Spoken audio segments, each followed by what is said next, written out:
Everyone, कैसे हैं आप सब। आज हम पढ़ेंगे अपनी फिजिक्स का फर्स्ट यूनिट। हमारा जो न्यू सिलेबस आया उसके हिसाब से हमें सबसे पहले अपनी फर्स्ट यूनिट को जो कंप्लीट करना उसके बारे में पढ़ेंगे। तो हमारी जो फर्स्ट यूनिट है वो है इलेक्ट्रोस्टैटिक्स। तो इलेक्ट्रोस्टैटिक्स होता क्या है? इलेक्ट्रोस्टैटिक्स फिजिक्स की वो ब्रांच है जिसके अंदर हम चार्ज के इफ़ेक्ट्स के बारे में पढ़ेंगे जब चार्ज रेस्ट में हो। यानी electrostatics is the branch of physics in which we deal with the study of the charge at rest. तो इसके अंदर जो फेनोमिनाज होंगे, जो इफ़ेक्ट्स होंगे, जैसे कि electric field, electric forces, electric potential energy, जो इन चीज़ों के बारे में हम जहाँ पढ़ेंगे उसी को हम बोलेंगे इलेक्ट्रोस्टैटिक्स। तो जब भी हम इलेक्ट्रोस्टैटिक्स की बात करें तो उसके अंदर एक नई टर्म्स आ रहा है, उसका नाम है चार्ज। तो चार्ज होता क्या है? चार्ज हर मटेरियल के पास अपनी बहुत सारी टाइप की प्रॉपर्टीज़ होंगे जो अलग अलग तरह के फिजिकल इंट्रैक्शंस में शो करें। तो जब भी हम चार्ज के बारे में बात करेंगे तो चार्ज भी किसी भी मटेरियल की एक इंट्रिंसिक प्रॉपर्टी है जो रेस्पॉन्सिबल है उसके इलेक्ट्रिक और मैग्नेटिक बिहेवियर के लिए।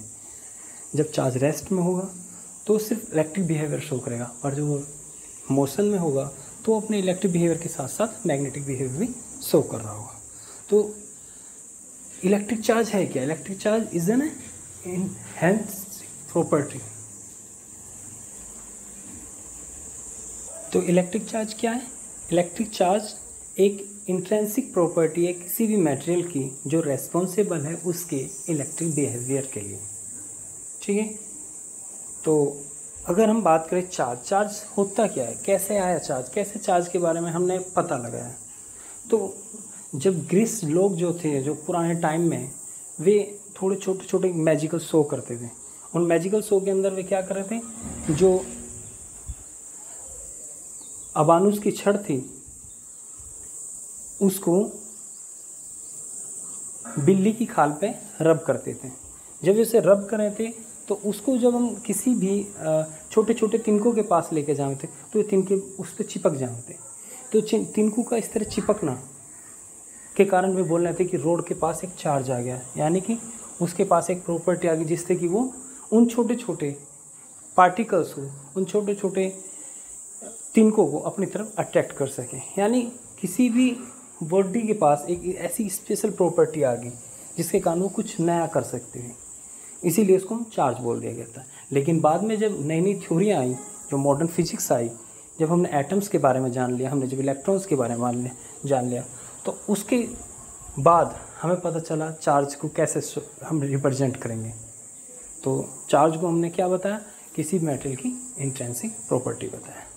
तो यदि हम बात करें चार्ज की प्रॉपर्टीज़ के बारे में, चार्ज की कितनी क्या क्या प्रॉपर्टी हैं, तो बेंजामिन फ्रैंकलिन हुए, उन्होंने जब चार्ज के बारे में स्टडी करा तो उन्होंने देखा, बेंजामिन फ्रैंकलिन ने देखा कि जब भी हम एक बॉडी को दूसरी बॉडी पर रब करें तो दोनों की दोनों बॉडी के पास कोई चार्ज आ जाए। पर जो चार्ज है एक बॉडी के पास और जो दूसरी बॉडी के पास, वो कभी भी सेम टाइप का नहीं होता। यानी इसको शो करने के लिए उन्होंने जैसे क्या करा, एक इबोनाइट या अबानुस की छड़ बोलते हैं, इबोनाइट रोड ले लें हम, और उसको हमने क्या करा, इस जो बिल्ली की एक फाइबर वो फैदर हो, एक उस फैदर के ऊपर जब उसको रब किया, और उसको रब करने के बाद हमने दोनों इबोनाइट रोड को एक दूसरे के पास लाने की कोशिश करी। तो हमने देखा कि जो एक दूसरे के जब हम पास ला रहे थे इबोनाइट रोड्स को, वे एक दूसरे को रिपल कर रही थी।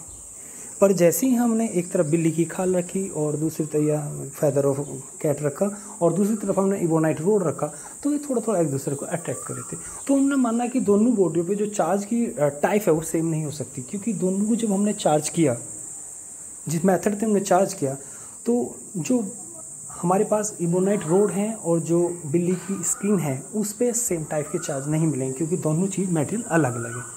ठीक है। इसी बेस पे उन्होंने देखा कि जब हमने दोनों को एक साथ मिला के रख दिया, एंड दोनों को एक साथ टच कर दिया, इबोनाइट रोड को और फैदर ऑफ कैट को जब हमने एक साथ टच किया और उसके बाद उन दोनों को एक दूसरे के पास लाने की कोशिश की, तो ना तो उन्होंने एक दूसरे को अट्रैक्ट करना, उन्होंने एक दूसरे को रिपल करा। इस बेस पर उन्होंने बोला कि जैसे ही हमने दो चार्ज बॉडियों को एक दूसरे के पास रखा, उन्होंने एक दूसरे को न्यूट्रलाइज कर दिया। तो न्यूट्रलाइज पॉइंट को रिप्रेजेंट करने के लिए उन्होंने जीरो यूज करा, और इसी बेस पे उन्होंने डिफाइन करा पोलरिटी ऑफ चार्ज। तो इसी बेस पे पोलरिटी ऑफ चार्ज को डिफाइन करने के लिए उन्होंने two type of property polarity ली चार्ज की, एक पॉजिटिव एंड एक नेगेटिव। क्योंकि जब पॉजिटिव और नेगेटिव को एक साथ मिलाया जाएगा तो वो एक दूसरे को न्यूट्रलाइज कर देंगे। वैसे आप चाहते या उस टाइम का कोई और साइंटिस्ट होता तो उसको डिफरेंट टाइप से भी शो कर सकता था, ठीक है। तो उसको डिफरेंट टाइप से शो किया जा सकता है। जैसे कि हो सकता था कोई बोलता कि एक के पास कम पॉजिटिव चार्ज है, एक के पास ज़्यादा पॉजिटिव चार्ज है, और या तो उन्होंने जब न्यूट्रलाइज को जीरो से रिप्रेजेंट करा, इसीलिए उन्होंने उसकी पोलरिटी को टू टाइप से दिखाया। एक को बोल दिया पॉजिटिव और एक को बोल दिया नेगेटिव। तो हमारे पास जो चार्ज है उसकी दो टाइप की पोलरिटी हो जो बेंजामिन फ्रैंकलिन ने डिफाइन कर दी, एक पॉजिटिव चार्ज और एक नेगेटिव चार्ज, ठीक है। तो हमने देखा जब सेम टाइप की जो पोलरिटी की जो चार्ज हैं उनके अंदर एक स्पेशल प्रॉपर्टी एक दूसरे को रिपल करें, जबकि अपोजिट टाइप की पोलरिटी के चार्ज एक दूसरे को अट्रैक्ट करें।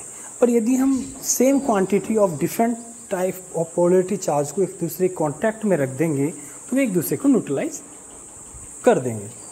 तो इसी बेस पे कुछ चार्ज के बारे में कुछ इंपॉर्टेंट फैक्ट्स बताएं। तो सबसे पहला तो फैक्ट क्या है कि चार्ज के पास टू टाइप ऑफ पोलरिटी होगी, like charge ripple each other and unlike charge attract each other, okay. or some and other properties are neutrality, and when the two charge of the opposite polarity and the same quantity of charge are touch each other or come in contact, they neutralize to each other, okay। तो किसी भी जगह अगर किसी भी body के ऊपर हम जब चार्ज की बात करें तो हम उसको डिफाइन करने के लिए अब कोई भी ओल्ड थ्योरी यूज़ नहीं करते। अब हम सीधा थ्योरी यूज करें जो हमारे पास मॉडर्न थ्योरी है, यानी जिसके अंदर हम क्या बात करें कि हम एटम्स के बारे में बात करें और एटम्स की जो सेल थ्योरी है उसके बारे में बात करें। तो हमें पता है कि एक एटम के पास क्या होगा, एटम के पास क्या है, एक न्यूक्लियस हो, उसके अराउंड कुछ बाउंडेड इलेक्ट्रॉन हो और एक आउटर सेल इलेक्ट्रॉन हो जो वैलेंस इलेक्ट्रॉन हो। तो किसी भी बॉडी के चार्जिंग में जो रेस्पॉन्सिबल हो है बेसिकली उसका वैलेंस इलेक्ट्रॉन या outer most cell electron responsible हो। तो जब भी हम किसी बॉडी को रब करेंगे तो रब करने के बाद क्या होगा, जो आउटर सेल इलेक्ट्रॉन है उसकी एनर्जी इंक्रीज हो जाएगी। जब उसकी एनर्जी इंक्रीज होगी तो वो, क्योंकि जब भी कोई electron bound outer most shell में रिवोल्यूशन कर रहा है तो वो एक रहते लाइटली बाउंड हुए न्यूक्लियस से, यानी उसको बाहर निकलने के लिए कुछ एनर्जी की ज़रूरत हुई, क्योंकि उसकी एनर्जी कैसी हो, नेगेटिव एनर्जी। और उसको जब कोई एक्स्ट्रा एनर्जी मिलेगी तो उसकी टोटल एनर्जी जीरो हो जाएगी और जीरो होने का मतलब उसको छोड़ के बाहर निकल जाएगा। तो जब भी हम किसी भी सरफेस को रब करेंगे किसी भी बॉडी के तो क्या होगा, या अदर किसी टाइप से हम उसे एनर्जी देंगे, रब करना भी ज़रूरी नहीं है, हम किसी भी टाइप से उसे एनर्जी दे सकें, तो हम फिर भी रब की तरह सिंपली बताना चाह रहे। तो जैसे हम उसको रब करेंगे तो आउटर मोस्ट सेल के पास क्या होगी, एनर्जी इंक्रीज होना शुरू होगी, क्योंकि इंक्रीज तो सबकी हो रही होगी पर सबसे कम एनर्जी किसको चाहिए बाहर निकलने के लिए, आउटर मोस्ट इलेक्ट्रॉन को। तो जैसे ही उसे वो एनर्जी मिलेगी वो तुरंत ऑर्बिट को छोड़ता हुआ बाहर निकल जाएगा। और जब वो बाहर निकलेगा, क्योंकि आपने पढ़ा था कि कोई भी एटम हो तो जितना उसके पास न्यूक्लियस के अंदर पॉजिटिव चार्ज हो उतना ही उसके आउटर मोस्ट में नेगेटिव चार्ज हो, यानी उसके पास प्रोटॉन और इलेक्ट्रॉन्स की वैल्यू, जो number of protons and number of electrons कैसे हो, सेम हो। तो total charge on an atom is zero. जब हमने उसको रब किया और उसका एक इलेक्ट्रॉन निकल के बाहर आ गया तो उसके पास अब कितना चार्ज बचा, अब उसके पास मान लिया उसके पास 5 प्रोटॉन थे और 5 ही इलेक्ट्रॉन थे। जब आपने रब करा तो क्या हुआ, रब करने के कारण उसका आउटर मोस्ट सेल के जो इलेक्ट्रॉन है उसकी एनर्जी इंक्रीज हुई और वो बाहर निकल के चला गया। तो अब उसके पास जो इलेक्ट्रॉन है वो 4 रह गया और प्रोटॉन कितना हो गया, 5 हो गया। अगर हम अब उसके पास टोटल चार्ज देखें तो +5 और -4, तो उसके पास कितना बचा, +1, यानी वो एक तरह से क्या हो गया, पॉजिटिव चार्ज हो गया। जब वो पॉजिटिवली चार्ज हुआ तो हमने रब किया था, तो जब उसका इलेक्ट्रॉन निकला होगा तो वो कहीं ना कहीं तो गया होगा। तो जब हम दो बॉडी को एक साथ रब कर रहे हुए तो किसका इलेक्ट्रॉन निकल के किस तरफ जाएगा वो डिपेंड करें किसके जो आउटर मोस्ट इलेक्ट्रॉन की जो बाइंडिंग एनर्जी कम है और किसकी ज़्यादा है। जब हम उसको गर्म करेंगे तो क्या होगा, बाइंडिंग एनर्जी कम है, सबसे पहले उसका इलेक्ट्रॉन बाहर निकलेगा और वो कहाँ पे जाएगा, जिसकी बाइंडिंग एनर्जी ज़्यादा है।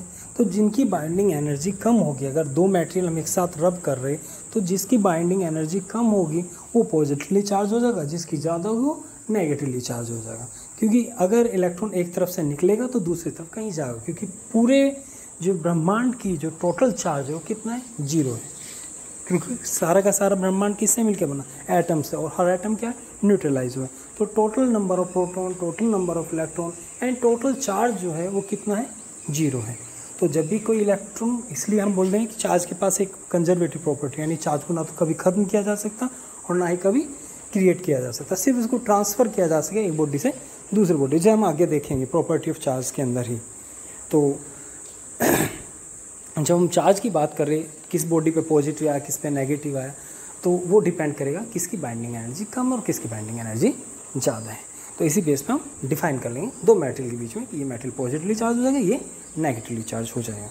ठीक है, अब कोई भी बॉडी अगर आपको दी गई कि ये कैसी चार्ज है, आप बताइए देख के, तो हम कभी बॉडी चार्ज है या नहीं है उसको हम बता सकें, पर वो कैसी चार्ज है, कि वो पॉजिटिवली चार्ज है कि वो नेगेटिवली चार्ज है, उसके लिए हम इलेक्ट्रोस्कोप्स यूज़ करेंगे। यानी एक तरह का इंस्ट्रूमेंट है जिसके हेल्प से हम बता सकें कि कोई बॉडी चार्ज है या नहीं है, और चार्ज है तो किस टाइप की चार्ज है। ठीक है, तो अब जो आपके इलेक्ट्रोस्कोप्स हैं कई टाइप के होंगे, एक पिच बॉल इलेक्ट्रोस्कोप है, वो सिर्फ चार्ज के बारे में बता पाए, वो पोलैरिटी ऑफ चार्ज के बारे में नहीं बता पाता, इसलिए हम गोल्ड लीफ इलेक्ट्रोस्कोप यूज करें जो दोनों चीज़ के बारे में ईजीली बता सकें। ठीक है, वैसे गोल्ड लीफ इलेक्ट्रोस्कोप आपके सिलेबस में नहीं है, फिर भी उसके बारे में हल्का हल्का देख लें। तो असलियत में इलेक्ट्रोस्कोप होता क्या है, तो electroscope is an device which use to calculate the charge on some body and the polarity of charge. वो दोनों काम को करेगा, वो बताएगा कितना चार्ज है और कौन सा चार्ज है, जो दोनों चीज़ को बता देगा, वही हमारे पास क्या होगा, इलेक्ट्रोस्कोप। तो इलेक्ट्रोस्कोप जो गोल्ड लीफ टाइप का आप बनाते हैं, उसके लिए क्या होगा, हम एक ग्लास का एक जार लें, ग्लास का एक बॉक्स लेते हैं, उसके जो लोअर पोर्शन है उस पर पूरे के पूरे पे टीन लगा देते हैं, और टीन लगाने के बाद उसमें से 2 क्लिप निकाल के उसी के अंदर रखते हैं, और उसके फिर उस पूरी टीन को हम एक वुडन बेस पे सेट कर देते हैं, ले लेते हैं, जिससे वुडन बेस इसलिए लेते हैं जिससे कि हम उसको आइसोलेट कर सकें या इंसुलेट कर सकें सराउंडिंग से। और उसी के जो ग्लास जार हमने लिया था या ग्लास बॉक्स जो हमने लिया था, उसके अपर पोर्शन पे हम एक कॉर्क लगा दें। ठीक है, और वो भी कैसी लेनी चाहिए, इंसुलेटेड कॉर्क। तो इंसुलेटेड कॉर्क के अंदर से हम एक रोड डाल दें, ब्रास की या फिर कॉपर की। ठीक है, और उसके टॉप पे हम एक प्लेट लगा दें कॉपर की, और उस पूरे सिस्टम को नीचे लाने के बाद उसमें 2 गोल्ड फॉइल्स यूज कर लें। गोल्ड फॉइल सी क्यों यूज़ करें, कुछ एक्स्ट्रा चीज़ भी यूज कर सकते हैं, क्योंकि एल्युमिनियम भी यूज करा जा सकता है, पर बेसिकली हम ऐसा मेटेरियल यूज़ करेंगे जिसकी पतली पतली पत्तियाँ बनाई जा सकें, यानी जो डक्टल टाइप के हों, तो एल्युमिनियम है या फिर आप गोल्ड फॉइल्स यूज कर सकें। तो इसके अंदर हम जो ओल्ड टाइम था उससे हम गोल्ड फॉइल्स यूज़ कर रहे थे, पर आजकल ज़्यादातर हम एल्युमिनियम यूज़ करें। ठीक है, तो अब इसके हेल्प से हम चार्ज कैसे पता लगाएंगे, तो चार्ज पता लगाने के लिए इसके अंदर हम 2 टाइप की चीज़ फेनोमिनाज हो सकें कि हमने कोई बॉडी ली, बॉडी को क्या करा, रब करने के बाद जो इसका अपर मेटेलिक फॉइल पोर्शन है या इसका जो टॉप है उसको टच कर दिया। जैसे ही हम टच करेंगे तो ये पूरा का पूरा जो सिस्टम था वो क्या था, न्यूट्रल था, और जैसे ही आपने टच किया तो पूरे के अंदर क्या चला गया, वही चार्ज डिस्ट्रीब्यूट हो गया जो आपके मटेरियल पे था। तो अब पूरे इस पे चार्ज कैसा आ गया, सेम। तो जो 2 फॉइल्स हैं उनके ऊपर भी कैसा चार्ज होगा, सेम टाइप का चार्ज होगा, और जब सेम टाइप के चार्ज हों या सेम पोलैरिटी के चार्ज हों, एक दूसरे को क्या करें, रिपल करें, तो फॉइल्स एक दूसरे से दूर हो जाएंगे, जैसे सेकंड फिगर में आपको दिखाया गया। तो जैसे ही एक दूसरे से दूर होंगी तो हमको क्या दिखाई देगा, हमें पता चलेगा कि यहाँ पे कोई चार्ज है। यदि अनचार्ज बॉडी को हम उसके पास लाएंगे तो कभी भी एक दूसरे से दूर नहीं होंगी, तो इससे पता चल जाएगी वहाँ कोई चार्ज नहीं है।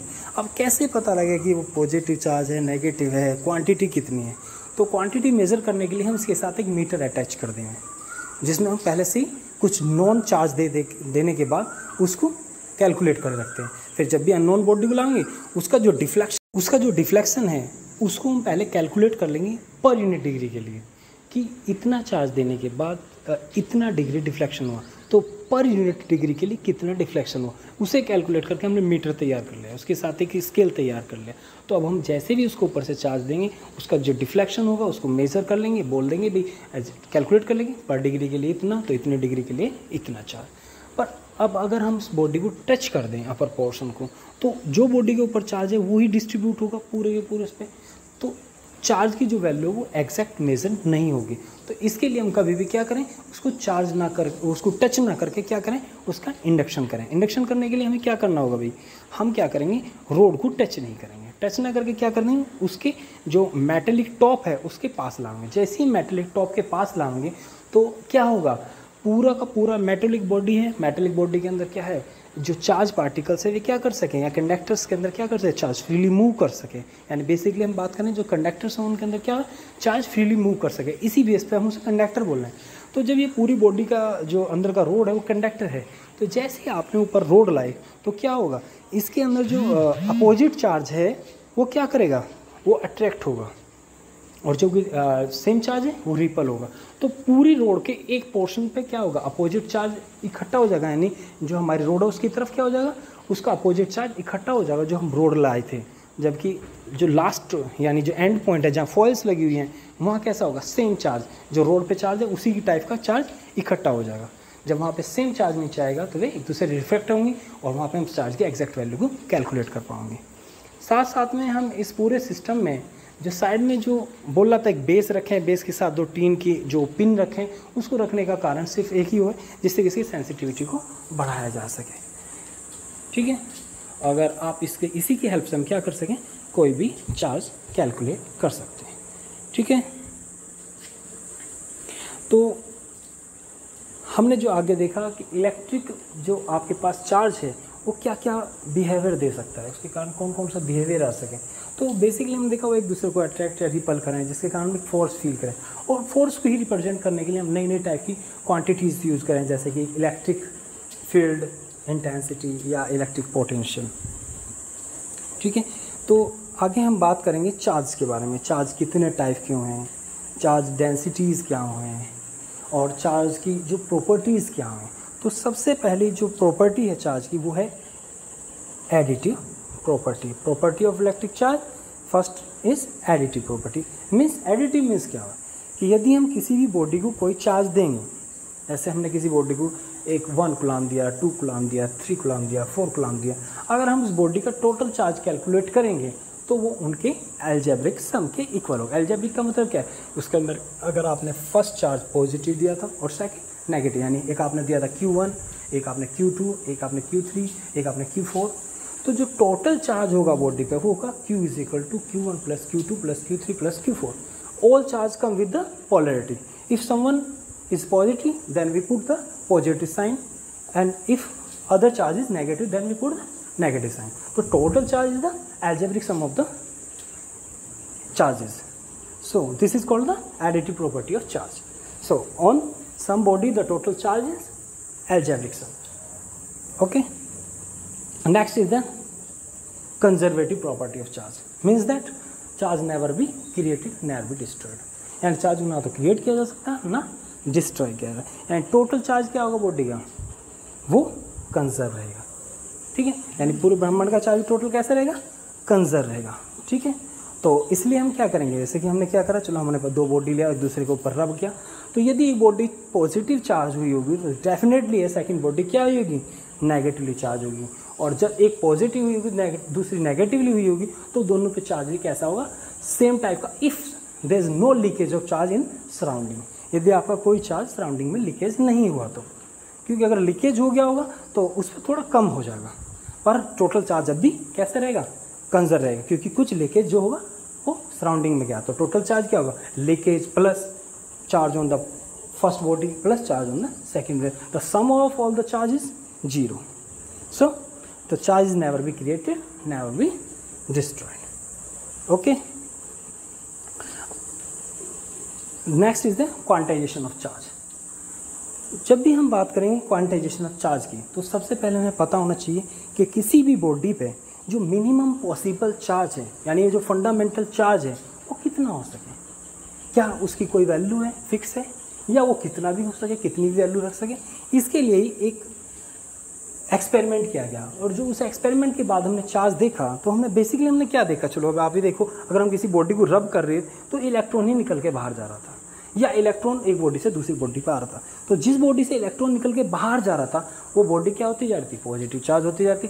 जिस बॉडी पे इलेक्ट्रॉन्स आ रहे थे वो बॉडी नेगेटिव होती जाती। यानी जिसके पास लेक ऑफ इलेक्ट्रॉन था वो क्या हो रहा था, पॉजिटिव चार्ज हो रहा था, और जिसके पास एक्सेस ऑफ इलेक्ट्रॉन था वो नेगेटिव चार्ज हो रहा था।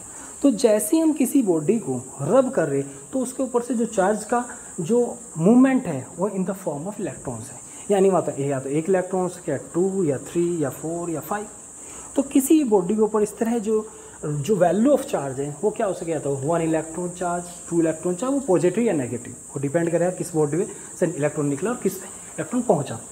ठीक है, तो टोटल चार्ज जो होगा किसका था, क्या होगा, 1 इलेक्ट्रॉन या 2 इलेक्ट्रॉन या 3 इलेक्ट्रॉन। यानी हर बार जो वैल्यू आ रही है वो 1 2 3 4 5 6 इस तरह आ रही है। Any integer multiple of the charge of an electron, कुछ अलग क्वांटिटी तो नहीं। इसलिए जो चार्ज ऑफ एन इलेक्ट्रॉन हो उसको हम क्या बोलते हैं, मिनिमम पॉसिबल चार्ज या फंडामेंटल चार्ज। ठीक है, तो किसी भी बॉडी के ऊपर जो चार्ज आएगा वो किसके फॉर्म में होगा, वो इंटीजर मल्टीपल होगा चार्ज ऑफ एन इलेक्ट्रॉन का। तो इसी वैल्यू यानी जो भी किसी बॉडी के ऊपर चार्ज है 1 2 3 4 5 6 इस तरह हो सके, ना कि 1.2 1.3 1.4 1.5। इसी प्रॉपर्टी को हम क्या बोल रहे हैं, क्वांटाइजेशन ऑफ चार्ज बोल रहे हैं। इसके अंदर हम न्यूक्लियस की बात नहीं कर रहे, इसलिए जो न्यूक्लियस के अंदर जो अलग क्वांटिटीज़ होंगी, न्यूक्लियस के अंदर जो हमारे जो चार्ज मिलते हैं उसके बारे में हम बात नहीं कर रहे। हम बात कर रहे जो हम नॉर्मल अपनी लाइफ में, यानी कि आप बोलोगे एक तरह से मैक्रोस्कोपिक फॉर्म में जो हम देख रहे हैं। अभी हम माइक्रोस्कोपिक फॉर्म में नहीं जाएंगे, यानी न्यूक्लियस के अंदर नहीं जाएंगे, क्योंकि न्यूक्लियस के अंदर मिलेंगे क्वार्क, और क्वार्क का बिहेवियर बहुत अलग हुआ है। वैसे भी न्यूक्लियस के अंदर बहुत सारे टाइप के पार्टिकल्स हैं, 100 से भी ज़्यादा पार्टिकल्स हैं, और उनमें जाके चार्ज की वैल्यू डिफरेंट मिल जाए। वहाँ पे क्वांटाइजेशन रूल फॉलो नहीं करता, वहाँ पे वो रेशनल फॉर्म में भी हो सके, जैसे 1/2 1/3 इस तरह फॉर्म में भी हो सकता है। तो उसके बारे में अभी हम बात नहीं करेंगे, हम सिर्फ बात करेंगे क्वांटाइजेशन ऑफ चार्ज, जो कि हम मैक्रोस्कोपिक लेवल पे हम देखेंगे जब हम किसी बॉडी को रब कर रहे होंगे। ठीक है, हम माइक्रोस्कोपिक लेवल की बात नहीं करेंगे, क्योंकि माइक्रोस्कोपिक जो बिहेवियर हुए वो मैक्रोस्कोपिक बिहेवियर से बहुत अलग हो गए। ठीक है, तो इसलिए जो total charge of an body is always integer multiple of the charge of an electron. So the total charge Q is equal to plus minus NE। ठीक है, तो जो ये क्वांटिटी आई E is the charge of an electron. तो किसी भी electron पे जो मिनिमम पॉसिबल चार्ज है उसको निकाला था किसने, मिल्किन्स ने ऑयल ड्रॉप एक्सपेरिमेंट। और उसकी वैल्यू कितनी आई थी, 1.6 × 10⁻⁻⁹ coulomb. Coulomb in the honour of Coulomb. जो कूलम यूनिट हम यूज़ करें वो ऑनर में करते हैं कूलम के। ठीक है, तो इसलिए चार्ज को हम सदा क्या लिखेंगे, कूलम में मेज़र करेंगे। ठीक है, अगर आगे आपको चार्ज की यूनिट निकालने की बात है तो आप कूलम लिखेंगे। अगर आपको ज़रूरत पड़े उसकी डायमेंशन निकालने की, तो चार्ज की डायमेंशन निकालने के लिए हमें पता होना चाहिए फंडामेंटल क्वांटिटी क्या हो। चार्ज कोई फंडामेंटल क्वांटिटी नहीं होता, फंडामेंटल क्वांटिटी है करंट। ठीक है, इसलिए हम करंट की टर्म्स में यूनिट को डायमेंशन को डिफाइन करेंगे, यानी Q is equal to IT। तो so dimension of an charge is because Q is equal to IT, the dimension of I current is ampere, A and T, time is T, so the dimension of the charge Q is equal to AT। इसके बाद एक छोटा सा एक example है, आप इसको करेंगे। ठीक है, दोनों के दोनों एग्जांपल आप इस पर ट्राई करेंगे, और कुछ क्वेश्चन मैं अभी आपको सेंड करूँगा, आप उन क्वेश्चंस को ट्राई करेंगे, और उसके बाद हम पढ़ेंगे चार्जिंग, कितने मेथड से हम किसी बॉडी को चार्ज कर सकें, यानी मेथड ऑफ चार्जिंग्स के बारे में। तो धन्यवाद, अभी तक के लिए इतना ही इस डेमो क्लास में, क्योंकि आगे हम देखेंगे हम इसे कितना बेहतर और कर सकते हैं। Thank you, good luck.